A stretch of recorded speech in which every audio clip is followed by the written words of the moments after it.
मॅचमध्ये बराचसा मोठा परिणाम घडवून आणतात आणि तीच चूक खऱ्या अर्थानं आपण पाहतोय फिल्डिंग डिपार्टमेंटची। कुंभिवली संघाला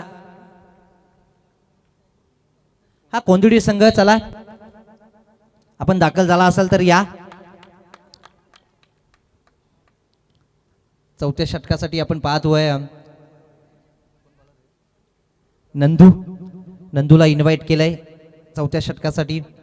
56 धाव संख्येचे टार्गेट समोर घेऊन उतरलाय आणि आता कमालीची बॅटिंग इथे करावीच लागेल, त्याशिवाय गत्यंतर नाहीये।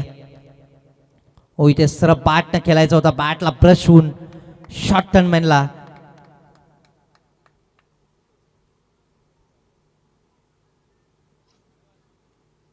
पंचांनी इथे बोट वर केले, या अर्थी अंकुशला व्हावं लागेल बाद। Has to depart Ankush Shinde.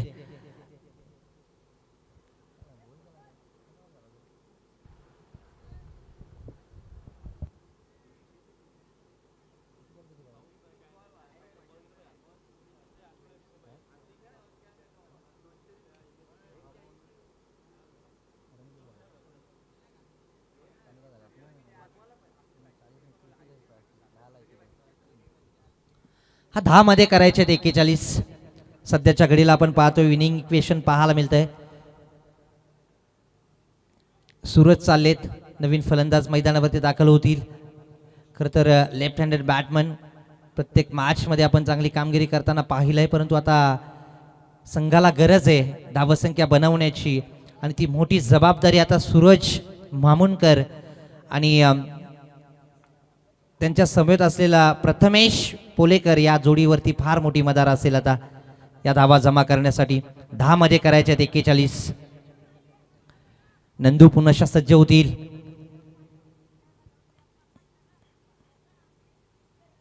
O change of space, गती परिवर्तन।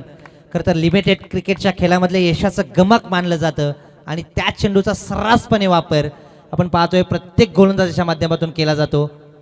चेंज ऑफ स्पेस, गती परिवर्तन आणि गतीनं बीट केलं खरं तर सूरजला। 9 मध्ये करायचे आता 41।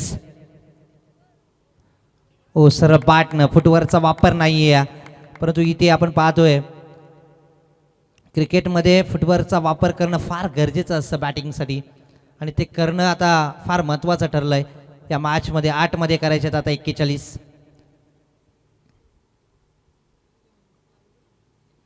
पुनशा मोठा फटका खेचण्याचा प्रयत्न सूरजच्या माध्यमातून, अपयश पाहायला मिळत आहेत। खरं तर बॅट जोरकस फिरवली जाते, परंतु बॅट आणि चेंडूचा संपर्क होत नाहीये।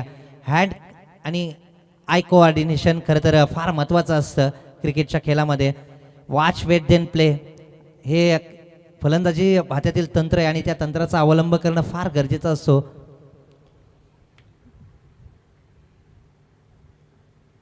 हा अतुलजी केलटकर यांचं इथं शुभागमन या स्पर्धेच्या माध्यमातून मी त्यांचं मनपूर्वक सहर्ष स्वागत करतो आणि त्यांना विनंती करतो आपण व्यासपीठावरती या आणि आसन नसतं आणि या मॅचचा आनंद घ्या।